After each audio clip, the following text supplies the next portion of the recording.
Boardman21 here, and today's build is the Void Knight based around using a two-handed staff, the unique Omnividence, and you're going to do a lot of spell damage. You're going to be hitting from range, you're going to have a lot of balls going off, echoes going off, sigils for extra damage, and then you're going to have vengeance for more damage reduction, so you're actually decently tanky, and then at the same time you'll have a lot of leech, so when you do take a hit you'll be able to replenish that life from a distance, which is really nice. And you're just going to turn this into kind of more of an auto casting slash just speed running build. You're going to be able to go through empowered monos as well as regular monos extremely quickly. Bosses and single target are going to take a bit longer to kill, but it still does pretty decent damage where you'll be able to get through those pretty quickly. You'll still have to dodge the big hits. It's not going to be the most tankiest thing in the world, but when it came to running empowered echoes, I was able to go from start to end just running through them, even in a 20 or 30 streak where we had some more damaging modifiers on there, as you can see in the gameplay, and had no problems with survivability. Now, when a lot of monsters are on the screen, you have some high density, and you have a lot of balls and echoes going off, it can be a bit of an FPS killer. I didn't have too many drops. It's nowhere near like what the Shaman gets with totems. However, that can affect you at some points. And then another thing, most people don't like Sigils of Hope and having to cast it, but in this case, it's not too bad. You get a chance on kill to also proc it, so when you speed run through Echoes, you actually don't really have to ever manually cast it. It's more for single targets, which is really easy on single targets because you're already going to be using Vengeance and you're going to be using Sigils of Hope with that just for the extra damage. Alright, let's go ahead and get into the skills, the interactions, and just how all of this works. For skills, I'm running Abyssal Echoes, Devouring Orb, Vengeance, Anomaly, and Sigils of Hope. For Abyssal Echoes, we have this set up for the Void penetration, as well as just getting a debuff, the Blight, onto the enemies. And then we have a huge area, which also makes it really nice. It's just really cool looking. It can be a bit of an FPS killer when there's too many mobs. But again, I like it for the debuff. I like it for the fact you get some melee Void penetration, which you get a little bit of that with the Vengeance that you use. And overall, I just like the skill, so I put it on the bar. I've got 2 points in Echomancer, 2 points in Abyssal Infusion, and 5 points in Sonority. Now, this will stack. You can get multiple stacks of that 14 or 21% if you put 3 points in of the Void penetration with melee attacks. Now, the way we have it set up, it is where you have to cast it, so doing the recast on the bottom right will do you no good. And I have it set up to where it's going to have the minimal cooldown of only 3 seconds. The buff lasts for 4, so you do get 1 second of overlap where I get 28% Void penetration, or you'll get 42% if you happen to have 3 points in there. I have 1 point in Mental Echo, so it's an insta-cast, which means I don't have to stop to cast it. Then we have 2 points in Reality's Dirge to reduce that cooldown, and 3 points in Abyssal Remains, which gives it mana efficiency, and it's also going to give you your 75% Void resistance. You'll be able to get all of that through the use of Abyssal Echoes by just leaving it on autocast, which is really nice. It means you don't have to do it on gear. Of course, as a Void Knight, you can already get your 75% basically through passive, so it's kind of useless, but at the same time, kind of not. And then we have 1 point in Temporal Blight. This is going to be a debuff on enemies. It reduces their attack, their cast, and their movement speed by 5% for 2 seconds. Now, the problem with it only being 2 seconds, and we'll increase that with the effect later, is that this skill only goes off every 3 seconds, so it's not a full uptime debuff. However, it also does not stack, so getting the duration too high is not worth it as well. I have 1 point in Dissolving Blight, so it will shred armor as well.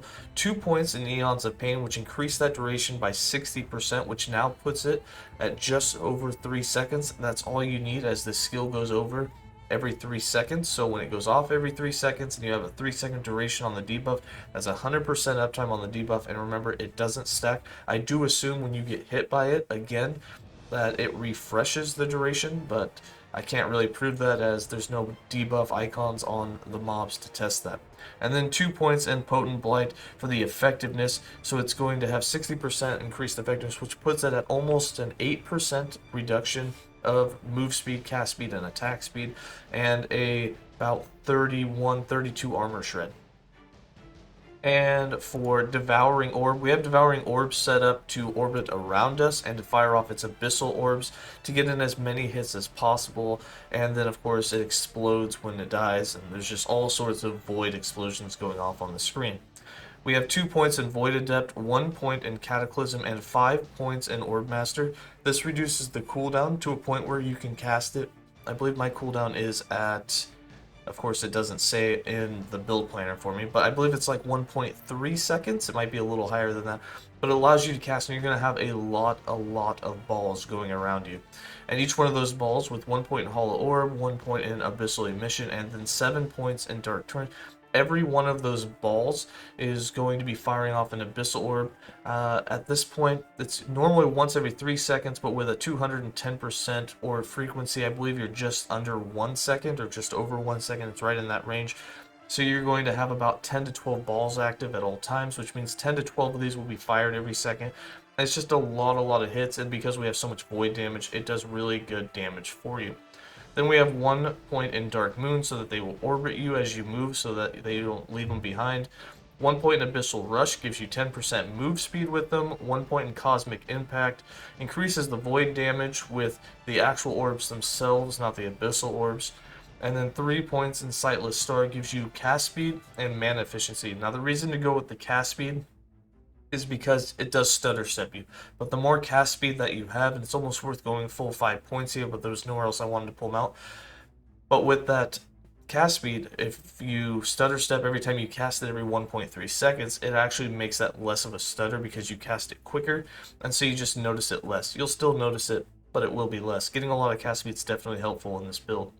And then for Vengeance, Vengeance is just used for the damage reduction to increase your survivability, especially against bosses and things that do a lot more damage. We got 1 point in Double Ripostal, 5 points in Rapid Strikes, 3 points in Executioner, 5 points in Boister for that 30% less damage taken as long as you've used Vengeance and Hidden Enemy in the last 2 seconds. That's a huge amount of damage reduction. 5 points in Dark Duelist gives you a bit more global increased damage, which is going to make all your void damage with your other skills do more. And then 1 point in Zealot's Technique. Vengeance is not going to be used for your main damage doer. All of that's going to be the void damage that you're doing with other things. And Vengeance is simply there so that you can get that damage reduction for things against high health rares, high damaging rares, and bosses that are normally going to have the capability to one-shot you, especially in the higher up empowered monos. So this should reduce the damage to where you can survive that.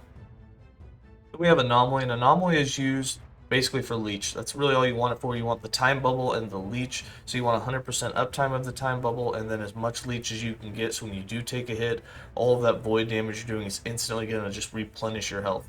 We got 1 point in Void Touched, 1 point in Immediacy, 1 point in Time Bubble, 5 points in Temporal Mastery, 1 point in Lingering Memory, 1 point in Time Lord, 1 point in Manipulation, 2 points in Swift Rest. You actually only need 1 point here for that cooldown to still have the cooldown reduced enough to where your uptime is 100%.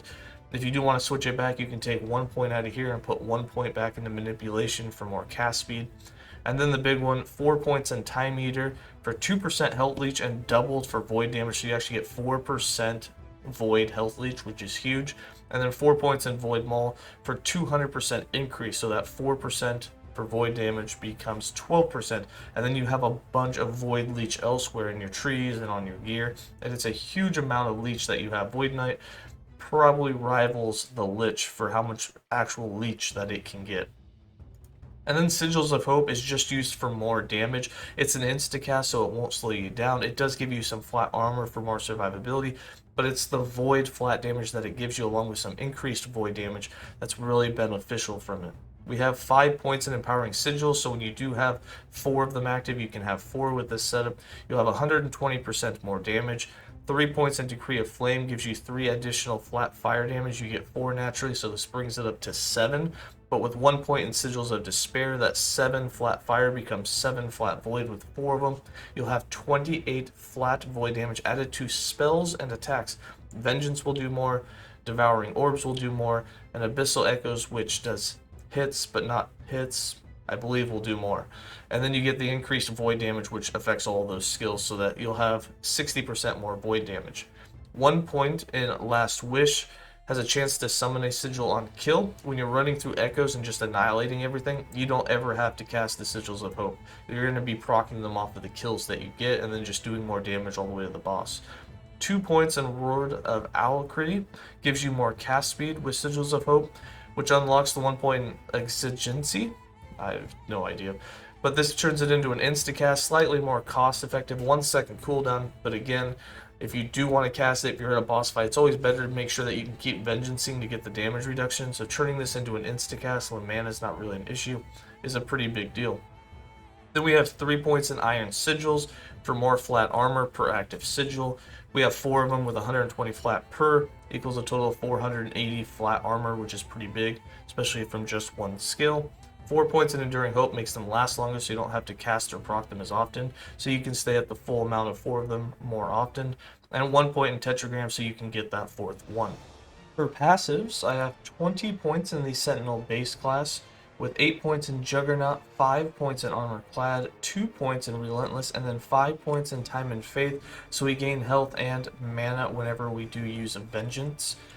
Then for the Paladin, you do have to have 15 points in here to unlock the Sigils of Hope. I have 8 points in Defiance, which helps with the elemental resistance. We have 2 points in Valor for some more vitality, which is going to give us some more maximum health, and then 5 points in Flash of Brilliance for even more health, and then it gives you a blind chance on all the hits that you do, which is nice against ranged characters, especially since you're hitting from range. When you hit those enemies and you blind them, they're less likely to hit you. And then of course we have the Void Knight with 78 points. We have 10 points in Abyssal Endurance, 5 points in Temporal Corruption, 8 points in World Eater for a lot more of that void damage leached as health, 1 point in Void Corruption, so our crits will hit harder, 8 points in Void Bolts, just 1 point in Dark Malice, so there's a 5% chance that on a kill, we will absorb the enemy's health, 5% of its maximum health, 4 points in Woe, 4 points in Singular Purpose, 1 point in Eternal Form. Then for a lot more, not necessarily damage reduction, but for survivability, you get Void Aegis, which only takes 10% damage reduction, and it only works up to 100 damage. So ideally it's not something it's not a super big damage reduction, but it does not have a cooldown. So whenever you get hit, there's a 25% chance to proc it. Of course, you only have one active at a time, but it does work really well. The more different damage reduction sources you have, the better it works, because it's less likely that you'll take that whole 100 damage, and in that case you'll have the 10% damage reduction full uptime. But it doesn't really work super well against one-shots, but it does work for some damage reduction, especially in Monolith Echo running when you're getting a lot of little hits. It's very effective against it. Then we have 5 points in Echoing Strikes, 10 points in Time Legion, 1 point in Avatar of Regret. You do want as much Echo chance as possible. The reason for this, you want as many balls as possible, and then of course when you use Vengeance, it just means a double of stabs. Even though it's not your damage DPS skill, it's still nice to get a little extra DPS out of it for free. And then 15 points in Dread for that 120% void damage, along with 15% more move speed.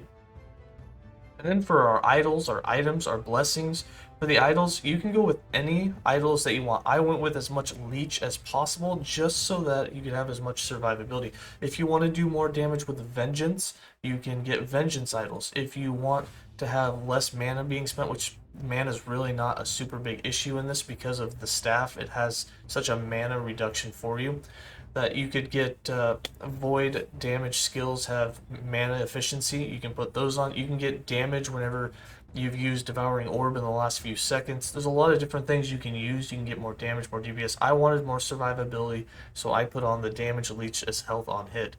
And then for our items, we have one unique, that is the Omnividence. I don't know how to pronounce that, I just assume I was close. But this comes with adaptive spell damage, it comes with melee physical damage, so you're still going to do decent damage with Vengeance. The adaptive spell damage isn't super low for a two-hander. It's obviously not as much as like the sorcery staff, but it's enough to do decent damage. You do get +1 to all spell void level of skills, and this staff is, if you gamble for the Mirage staff, it is gambleable.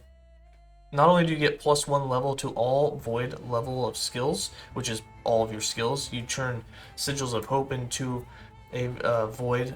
You have Abyssal Echoes and Devouring Orb, which are always void, and then you have Anomaly, which is also a void type skill. The only one that's not is Vengeance.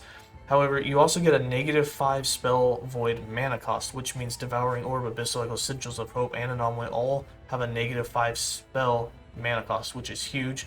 You get 20% increased void cast speed, which means everything that you cast there is going to be cast faster. This only refers to the Devouring Orb, the only thing that's not an insta-cast. And then you reflect up to 100% of your damage, and you get up to 300% increased spell void damage, which is huge. It's not as much as an exalted item, but it is a huge amount of spell void damage increase along with the +1 level of skills. Then for all the regular items, I'm just going to hover over them. The chest and the helm can have increased void damage with flat spell void damage increase, which is pretty huge for the build. But I'm just going to hover over all of these, and they will all be in the description in the written guide link.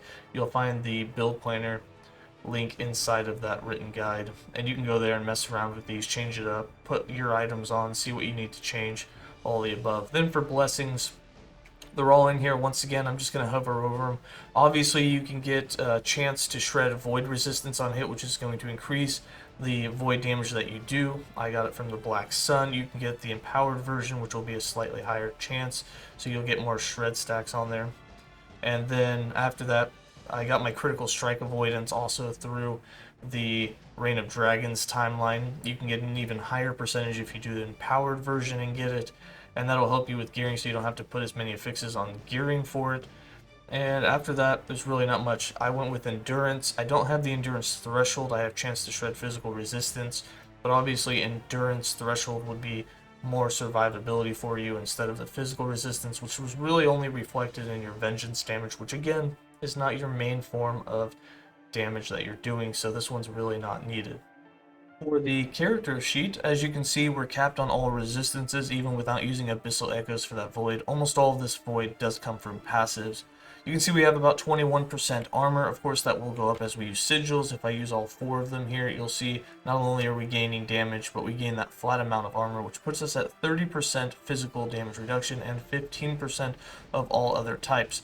And then for our main damage, you can use Devouring Orb. That gives some more global damage. Anomaly is just going to give you that leech. One Abyssal Echoes does the debuff. The Sigils, of course, give you a little bit. You can see we get almost 1,000% void damage once we have everything going. And of course, when you use Vengeance, you get that 100% global as well. For our defense stats, we have the 60% endurance. We're actually over a little bit. Most of that's because we went with the empowered endurance blessing. And then we have the endurance threshold, where we have about 550. If you do switch your blessings and get the endurance threshold there, especially in the empowered version, you can get to about 700, which is a huge point.